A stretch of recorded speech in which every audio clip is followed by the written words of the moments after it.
और ध्यान से सुनिए, इतना आनंद आवेगा पूछो मत। गरीब हरिचंद है, इसमें ये बताते हैं कि उनको कितना विश्वास था, अपने वचन पर डट गए। लड़का भी बेच दिया, रानी भी बेच दी, अपने आप को भी बेच दिया, लेकिन अपने उद्देश्य को नहीं छोड़ा। राजा हरिश्चंद्र जी सतयुग में हुए, अयोध्या के राजा थे। जब उनकी परीक्षा ली देवी देवताओं ने, भाई और बहनों ध्यान से सुनना, ये विचार करने की बात है। राजा हरिश्चंद्र जी कोई सत भगत नहीं थे। राजा हरिश्चंद्र को कोई तत्वदर्शी, कोई संत प्राप्त नहीं था, कोई गुरु प्राप्त नहीं था। उन्हें ये मंत्र प्राप्त नहीं थे जो मंत्र आज आप और हमें प्राप्त हैं। उनके गुरु इतने समर्थ नहीं थे जितने आज हमारे गुरु जी हैं। वो नकली भगत, नकली भक्ति, और ऊपर से देवी देवताओं ने उसकी परीक्षा ली और उसने अपना सब कुछ दांव पर लगा दिया। सब कुछ।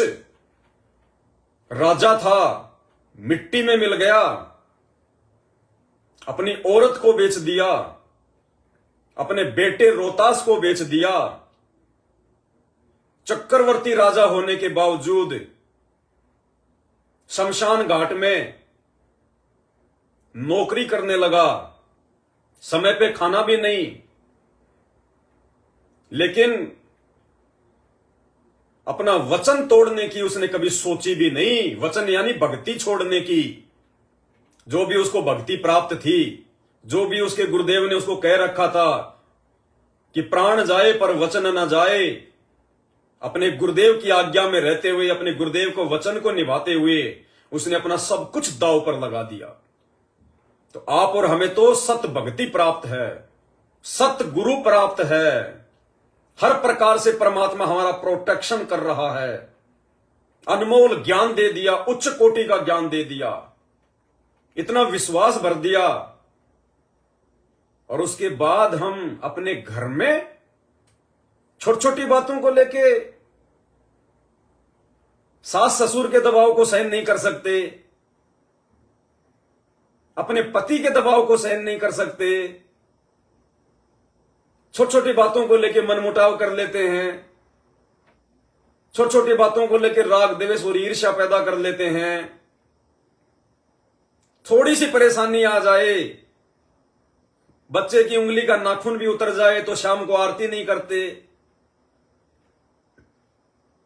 मंत्र जाप नहीं कर पाते। सोचिए कहां आप खड़े हैं भगवान की शरण में आकर, और कहां राजा हरिश्चंद्र जी खड़े थे नकली भक्ति, नकली गुरु को प्राप्त करके। कैसे बात बनेगी?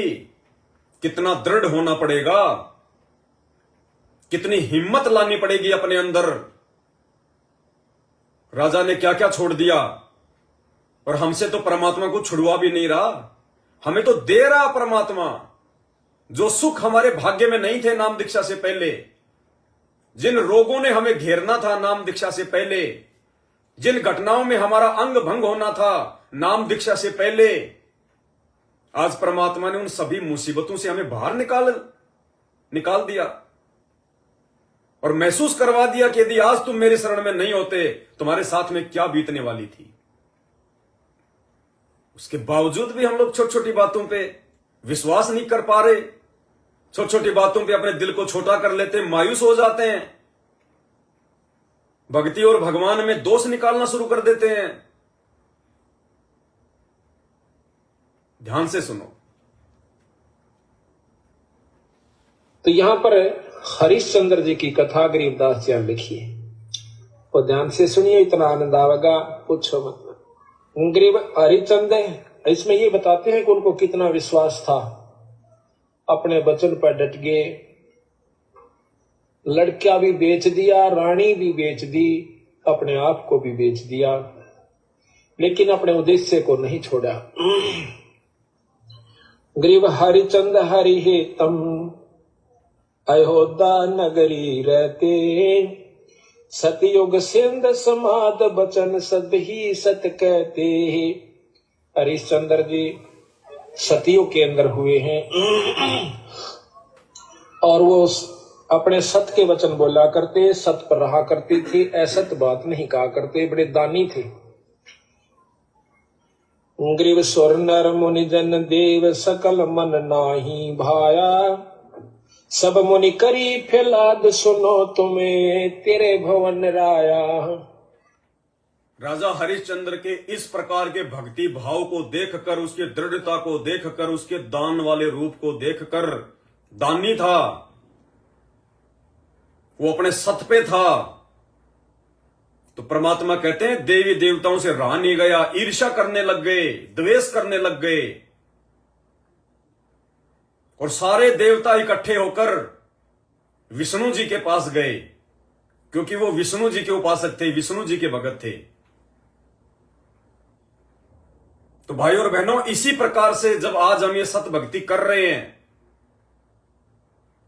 तो ये जो दुनिया वाले हैं ये हमें मूर्ख समझेंगे, पागल समझेंगे, क्योंकि हमारी जो क्रिया है, हमारी जो भक्ति है, हमारे जो विचार हैं, हमारी जो ये पूजा पाठ है, हमारी जो ये पद्धति है, ये वर्तमान में ये काल प्रेरित जो दुनिया जो कर रही है, इसके बिल्कुल विपरीत है। भगत का और जगत का ये 36 का आंकड़ा होता है। तो इन्हें हम पागल नजर आएंगे, मूर्ख नजर आएंगे, बावड़े नजर आएंगे।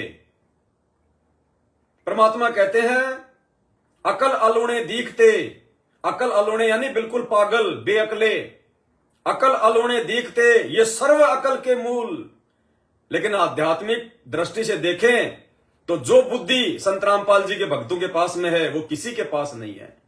तो कहते हैं अकल अलूणे दीखते ये सर्व अकल के मूल, हरदम रटे हरि नाम को ये झूले अनहद झूल।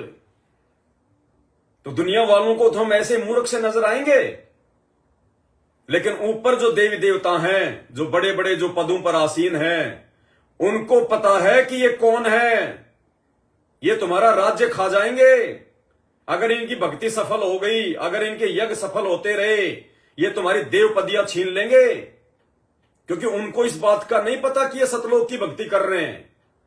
इंद्र की गद्दी, ब्रह्मा विष्णु महेश का राज तो इनके लिए कव्वे की भीट के बराबर है। उनको नहीं पता इस बात का कि ये तो बहुत ऊंचे दर्जे की भक्ति कर रहे हैं, ये तो सतलोक में सदा सदा का अमृतत्व सुख प्राप्त करने की भक्ति कर रहे हैं। उनको नहीं पता इस बात का। उनको तो ये डर है कि अगर इनकी यज्ञ सफल होती रही, इसी प्रकार से इनकी भक्ति बनती रही, तो ब्रह्मा सोचता है कि मेरी गद्दी गई, विष्णु सोचता है मेरी गद्दी गई, शंकर जी सोच रहे हैं कि मेरा राजपाट गया, मेरा कैलाश गया, और इंद्र सोचता है कि तेरे सुख गए। तो उनमें खलबली मची हुई है उन आत्माओं को लेके, जिन आत्माओं को ये दुनिया वाले दो कौड़ी का भी नहीं समझते, मूर्ख समझते हैं, पागल समझते हैं। उन आत्माओं के भक्ति भाव को देखकर ऊपर वो देवी देवता, उनका सिर घूम रहा है, सिर में दर्द हो रहा, उनके आयोडेक्स लगाने से भी शांत नहीं हो रहा। तो सारे देवी देवता राजा हरिश्चंद्र की निंदा चुगली करने लगे, उसकी भक्ति को खंडित करने का प्रयास करने लगे, जबकि वो तो नकली भक्ति कर रहा था, नकली भगत था।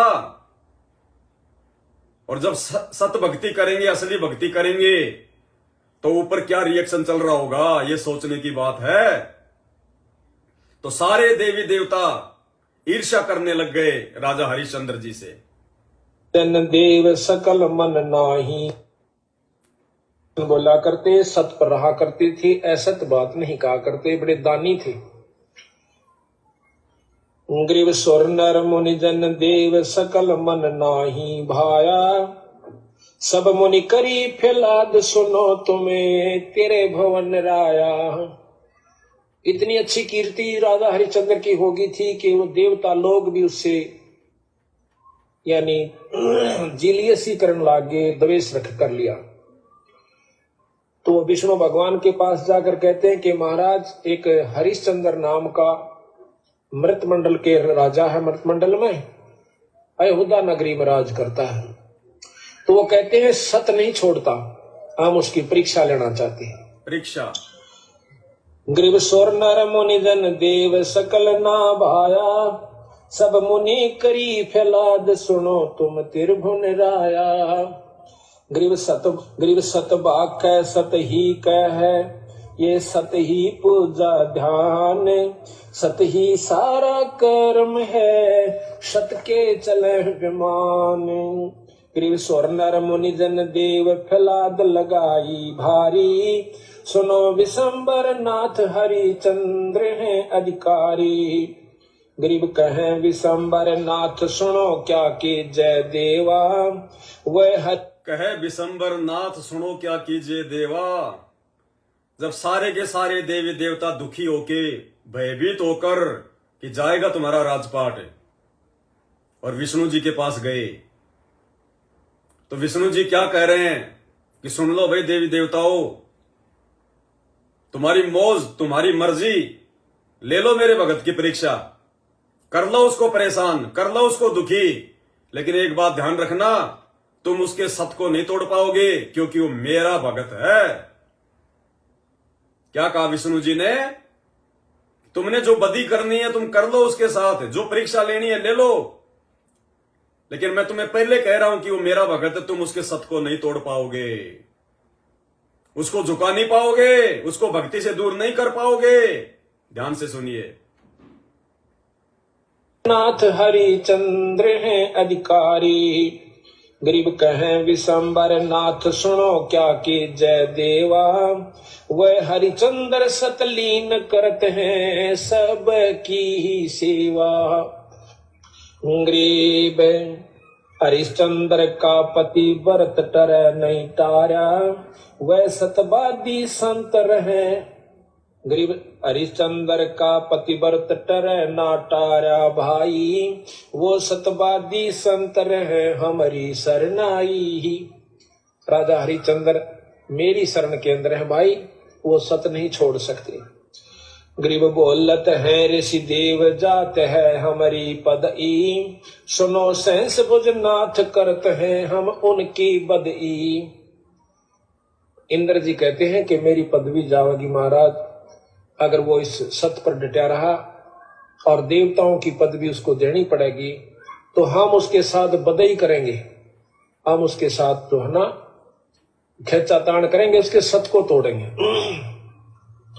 गरीब गण गंधर्व सब देव सकल में ऊंचा को है, लीजिए ताही बोला हरि चंद टार जो देव है। विष्णु भगवान ने बोले भाई देख लो तारी मर्जी। उन्हें मालूम था कि जो मेरी शरण में आ गया सत पर डटा रहा तो उसका कोई बाल नहीं बांका कर सकता, पर ये भी राज। विष्णु भगवान ने क्या कहा? परमात्मा कह रहे हैं कि विष्णु को पता था कि देख लो भाई तुम कोशिश कर लो, लेकिन जो मेरी शरण में आ गया उसका कोई बाल बांका नहीं कर पाएगा, वो सत उसका तुम नहीं तोड़ पाओगे, क्योंकि वो मेरी शरण में है। यानी समझने की बात यह है, पॉइंट यह है कि राजा हरिश्चंद्र जी जो विष्णु जी की भक्ति कर रहे थे वो धरती पर थे, और यहां से लाखों योजन दूर विष्णु लोक में विष्णु जी बैठे हुए थे। और विष्णु जी को अपने भगत राजा हरिश्चंद्र पे इतना विश्वास, जब सारे देवी देवता कर इकट्ठे हो गए कि भगवान हमारी ये पदवी जाएगी, गद्दी जाएगी, हम उसके साथ में निष्ठा करेंगे, बदई करेंगे, तो विष्णु जी को अपने भगत पे इतना विश्वास कि भैया तुम्हें जो करना वो कर लो, तुम मुंह की खाओगे, वो मेरी शरण में है, तुम उसके पतिव्रता धर्म को नहीं तोड़ पाओगे, उसके सत को नहीं तोड़ पाओगे। विष्णु को अपने भगत पे इतना विश्वास। भाई और बहनों, विचार करने की बात यह है, क्या आज हम इस लायक हैं? क्या आज हम इस कदर ये भक्ति करके हम तैयार हो पाए हैं कि हमारे गुरुदेव भगवान हमारे ऊपर भी इतना विश्वास कर सकें? क्योंकि लड़ाई जो वर्तमान में चल रही है, सूक्ष्म रूप में चल रही है, काल और दयाल के बीच में।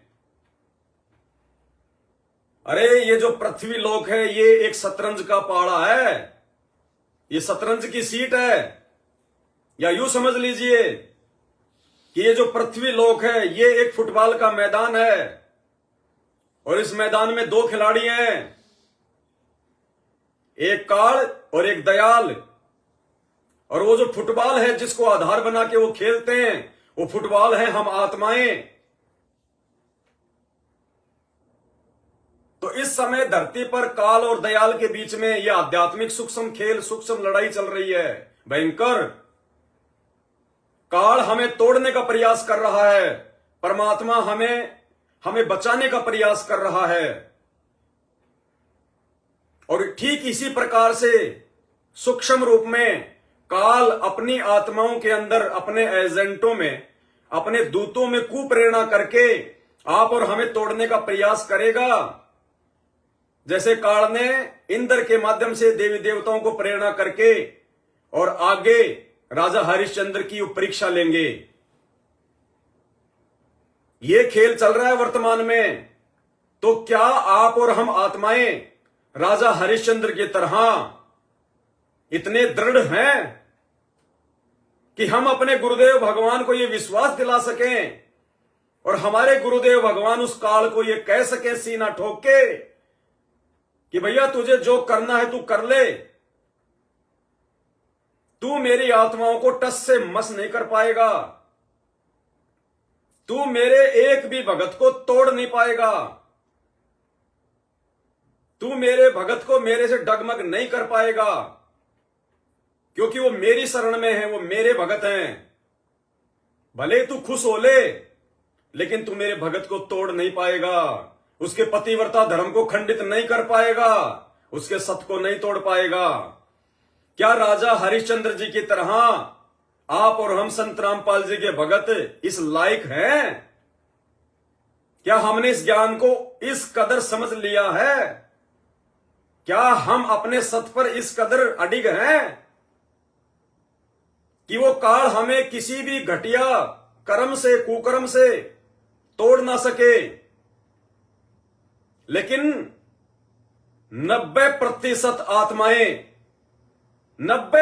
आत्माएं बिना किसी प्रयास के, बिना किसी कोशिश के, खाली उस काल के द्वारा एक छोटी सी फूंक मारने के चलते ही पता नहीं कहां उड़ गई, दिखाई नहीं दे रही। जैसे मार्कंडे ऋषि का बंगाल की खाड़ी में तप खंडित करने के लिए इंद्र की पत्नी आई सची, और जब वो मार्कंडे ऋषि का तप खंडित करने लगी, उसने ऐसा माहौल बना दिया, तरह तरह की उसने मकरंद छोड़ दी, महक छोड़ दी, सुगंधित, ऐसा मतलब माहौल बना दिया, ऐसा ऋतु बना दी, ऐसा डांस करने लगी, ऐसा अपना रूप बना लिया, अर्धनग्न हो गई।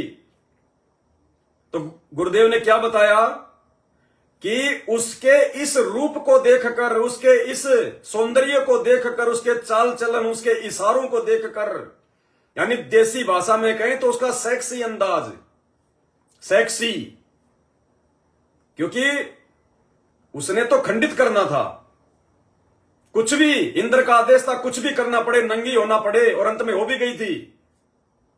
गुरुदेव ने बताया उसने अपना कमर का नाड़ा तक तोड़ दिया अंत में। लेकिन मार्कंडे ऋषि की तपस्या टस से मस नहीं हुई। अंत में मार्कंडे ऋषि ने कहा कि हे बेटी, हे बहन, तू क्यों आई यहां पे? तो वो शर्मिंदा हो गई, अपने कपड़े वापस पहने, और उसने क्या कहा? गुरुदेव के वचन याद करना। गुरुदेव ने बताया, इंद्र की पत्नी ने कहा, इंद्राणी ने, कि ये महात्मा, ये साधु, तुम्हारा ध्यान कहां लग रहा था? मेरे इस रूप को देखकर, मेरे जलवे को देखकर, इस वन में जितने भी छोटे मोटे जो तपस्वी थे, साधु संत थे, वो सबका तप खंडित हो गया, उन सबके वीर्यपात हो गए, वो तो सब मर गए अपनी तपस्या में, हट गए, सब खंडित हो गए। आपका ध्यान कहां लग रहा था?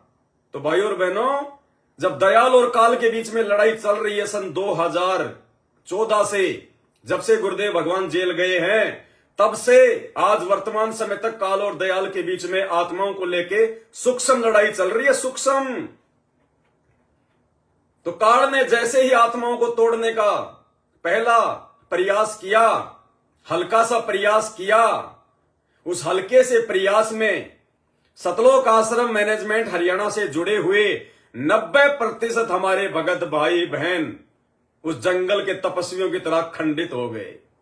सबने गुरु वचन को तोड़ दिया।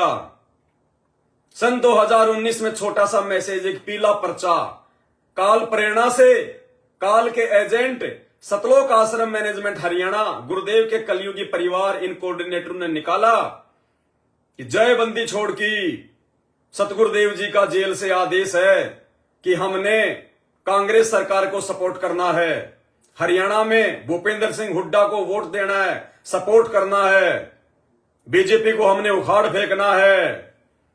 और 90% लोग उस काल प्रेरणा की चपेट में आ गए। अरे लड़ाई का मतलब वो सीधा थोड़ी उतरेगा धरती पे, वो तो किसी के सामने प्रकट होता नहीं काल, वो तो अपने तीनों बेटे ब्रह्मा विष्णु महेश के सामने प्रकट नहीं होता। सौगंध खा रखी है। वो कैसे प्रकट होता है? अपने एजेंटों के मार्फत, उनके माध्यम से। तो जिन लोगों ने मर्यादा तोड़ रखी थी, जिनकी उल्टी हरकतों के चलते बरवाला कांड हुआ, उन्हीं आत्माओं के माध्यम से उसने बाकी संगत को भी अपने लपेटे में ले लिया। धीरे धीरे धीरे धीरे कभी बीजेपी को सपोर्ट, कभी कांग्रेस को सपोर्ट, यानी गुरु वचन तुड़वा दिया। गुरु का आदेश है, हमने राजनीति के आसपास भी नहीं जाना। राजनीति करने वाले को तो हम भगत ही नहीं मानते। राजनीति से परमात्मा बड़ा नाराज होता है। फिर हरियाणा का जाट आरक्षण, जाट आंदोलन, दूसरी फूक मारी काल ने कि थोड़े बहुत यदि कोई बच गए तो यहां देखता हूं। जाट आरक्षण सन 2016 या 18 लाखों की संख्या में उड़ गए थोड़ी सी फूक मारते ही। एक पीला पर्चा निकाला, किसी ने गुरुजी के मुख से नहीं सुना, किसी ने अपने गुरुजी से आदेश नहीं लिया। उन काल एजेंटों ने, जिनके ऊपर संगत गांधारी की तरह आंख बंद करके विश्वास करती थी नादानी में, एक पीला पर्चा निकाला, कोऑर्डिनेटर सिस्टम के माध्यम से संगत में भेजा और पहुंच गए हरियाणा में। जसिया के धरने पर, गुड़गांव के धरने पर, कहीं कहीं धरने पर पैसे भी दे रहे हैं, जयकारे भी लगा रहे हैं। भक्तों का दान ये मैनेजमेंट वाले उनको दे रहे हैं चंदे के रूप में, 11-11 लाख, 5-5 लाख। आरक्षण के लिए लड़ाई। अरे हम भगत हैं, हमें सतलोक में आरक्षण चाहिए। सतलोक में, इस गंदे लोक में जिसको आरक्षण चाहिए, या जिन लोगों को आरक्षण चाहिए था हरियाणा के लोगों को, और उन लोगों को आरक्षण दिलवाने के लिए जो संगत वहां पे बैठ गई धरनों पर, तो बात तो एक ही है, गलत काम करना और गलत काम में सहयोग करना, दोनों ही महापाप के भागी। तो काल ने देखा रहे ये तो बड़े नीच आदमी है। हमने तो सोचा था भाई अब तो हमारा राज्य चला जाएगा, सभी देवताओं की ये पदवियां चली जाएंगी, ये तो बड़ी जोरदार भक्ति कर रहे हैं। और मैंने तो छोटी सी फूक क्या मारी है तो सारे उड़ गए। अरे इन गधों को तो अभी तो इस गंदे लोक में आरक्षण चाहिए, ये छोड़ना नहीं चाहते। इनको तो यही नौकरियां चाहिए, इनको अभी यहीं पे सुख सुविधा चाहिए, वो भी सरकार से।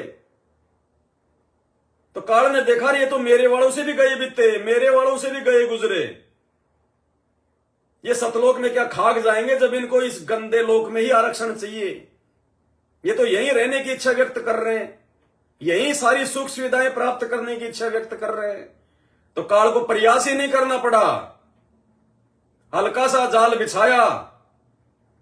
जैसे परमात्मा कहते ना, एक तोते को शिकारी ने जाल में डाल लिया। एक साधु संत जा रहा था, उसने देखा यार ये तो बड़ा अच्छा पक्षी है, ये तो स्वतंत्र पक्षी है, जंगल में विचरने वाला, फल फ्रूट खाने वाला, और पता नहीं अब ये शिकारी ये पारदीस को बेचेगा, क्या करेगा, तो क्यों ना मैं इसको छुड़वा लूं। उसको दया आ गई, उसने 5 रुपए समेत वो पिंजरा और तोता दोनों ले लिए। तोते से पूछा, अरे भाई तू कैसे फंस गया? बोला जी क्या करूं, मैं तो बड़ा मूर्ख आदमी था, इसने मेरे को थोड़ा सा लालच दिया, इसने जाल बिछाया और इसने दाने डाल दिए, मैं उन दानों के लालच में आ गया। तो बोला अगर मैं तुझे ज्ञान दे दूं तो तू दोबारा नहीं फंसेगा। बोले जी कति नहीं फंसू, कान पकड़ रहा हूं, आज के बाद नहीं फंसूंगा।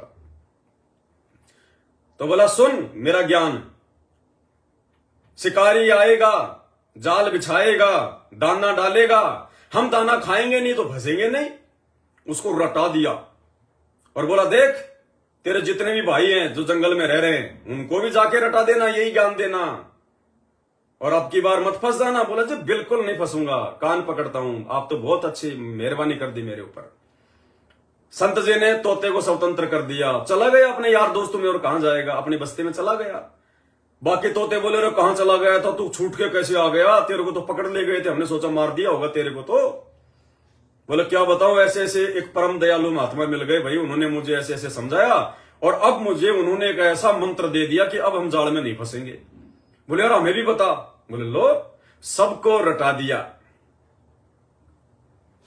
अब शिकारी गया एक दिन दोबारा जाल लेके, उस पेड़ के नीचे गया, जाल बिछाने वाला था, इतने में वो जो सबका जो हेड था, मास्टर था सतलोक आश्रम मैनेजमेंट हरियाणा का, उसने कहा सावधान पार दिया गया। तो सबने गाना गाना शुरू कर दिया, सारी संगत ने, उन सभी तोतों ने गाना गाना शुरू कर दिया कि शिकारी आएगा, जाल बिछाएगा, दाने डालेगा, हम दाने खाएंगे नहीं तो हम फंसेंगे कैसे। उसने देखा रे, अब वो काल ने देखा रे भगत तो बहुत समझदार हो गए यार, आज तो कोई फायदा नहीं है जाल बिछाने का।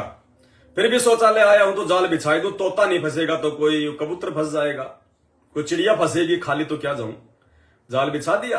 अरे वो तो जाल बिछा के बैठा भी नहीं, उससे पहले वो उनका सरदार, उनका मुखिया, वो मैनेजमेंट का, वो महेंद्र भगोड़ा सबसे पहले उड़ा, और वो ही गाना गाते हुए शिकारी आएगा, जाल बिछाएगा, दाने डालेगा, हम दाने खाएंगे नहीं तो फंसेंगे नहीं।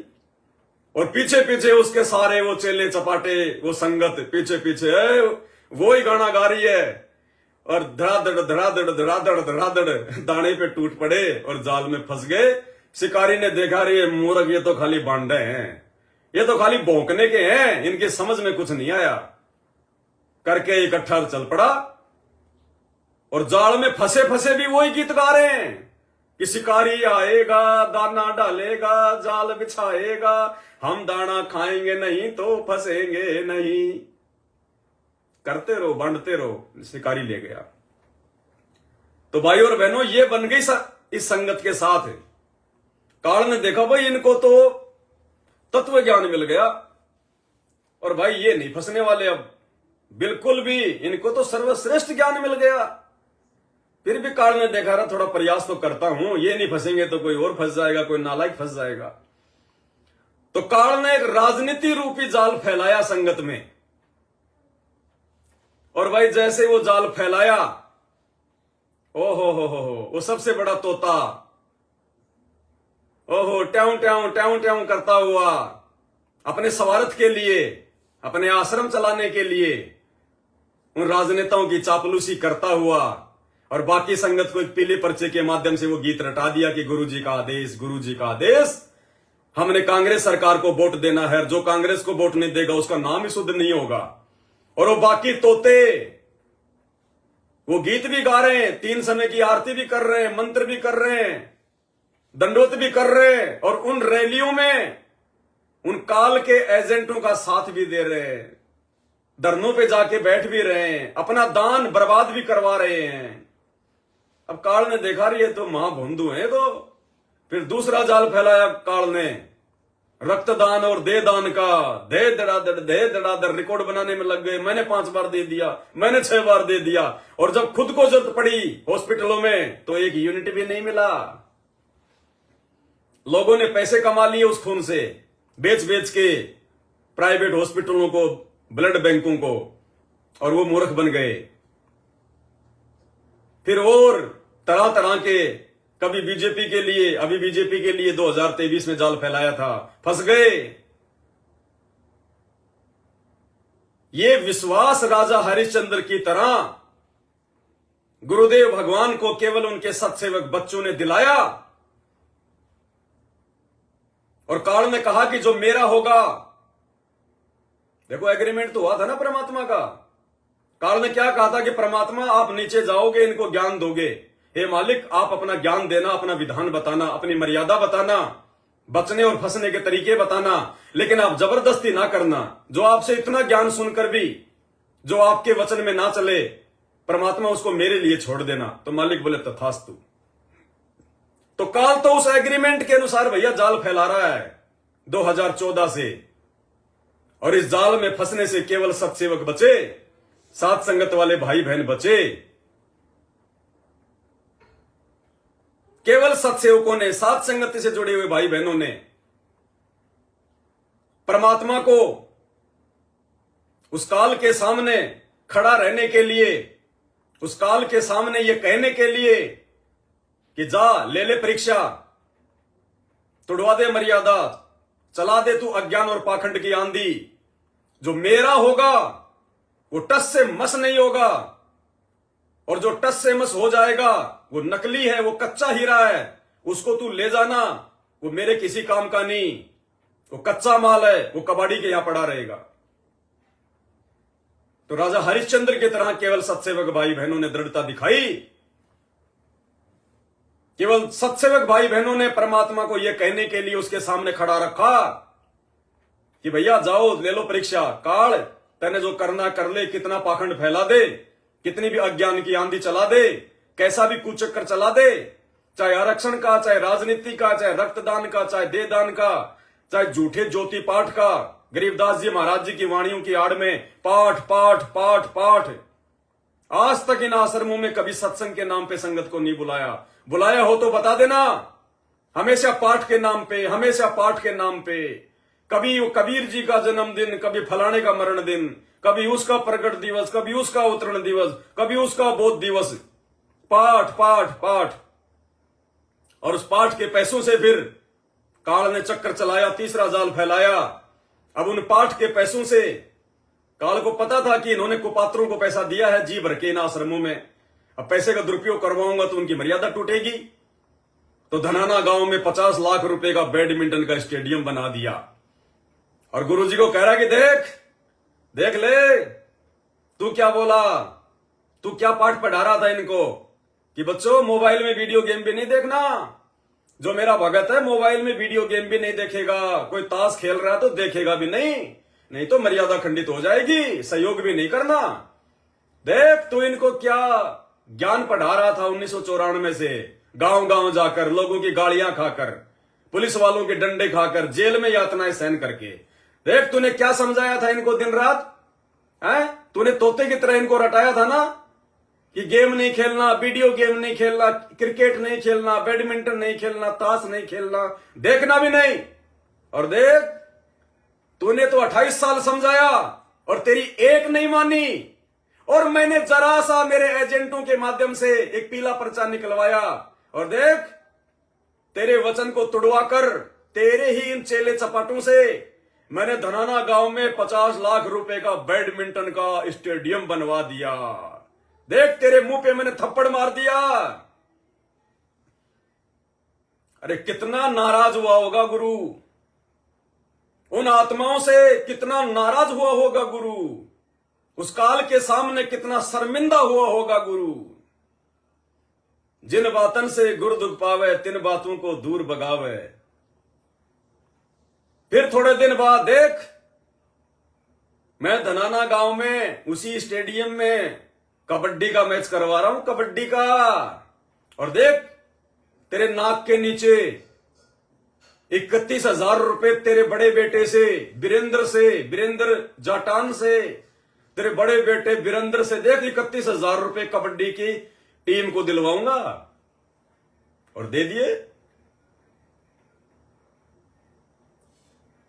भाई और बहनों, बाबा आदम जैसी बन रही है गुरुजी के साथ वर्तमान में, बाबा आदम जैसी। हजरत मोहम्मद जब जबरील नाम के फरिश्ते के साथ ऊपर गए पितरलोक में, तो एक आदमी इधर देखकर रोता है, इधर देखकर हंसता है। तो हजरत मोहम्मद ने पूछा कि जबरील ये कौन है, इधर देख के रोता, इधर देख के हंसता। बोला ये तुम्हारा बाबा आदम है, और इधर नरक के अंदर इसकी वो बुरी आत्माएं, इसकी बुरी औलाद जो इसके वचन में नहीं चली, जो इसके कहे अनुसार नहीं चली, आज वो उस नरक में घोर यातनाएं सहन कर रहे हैं। उनको देख के रोता है, दुखी होता है कि नालायकों ने मेरी बात क्यों नहीं मानी। और इधर स्वर्ग में इसकी नेक आत्माएं जो इसके वचन में चली वो सुख भोग रही हैं, उनको सुखी देखकर ये भी खुश हो रहा है। तो हिसार जेल में संत रामपाल जी के साथ बाबा आदम जैसी बन रही है।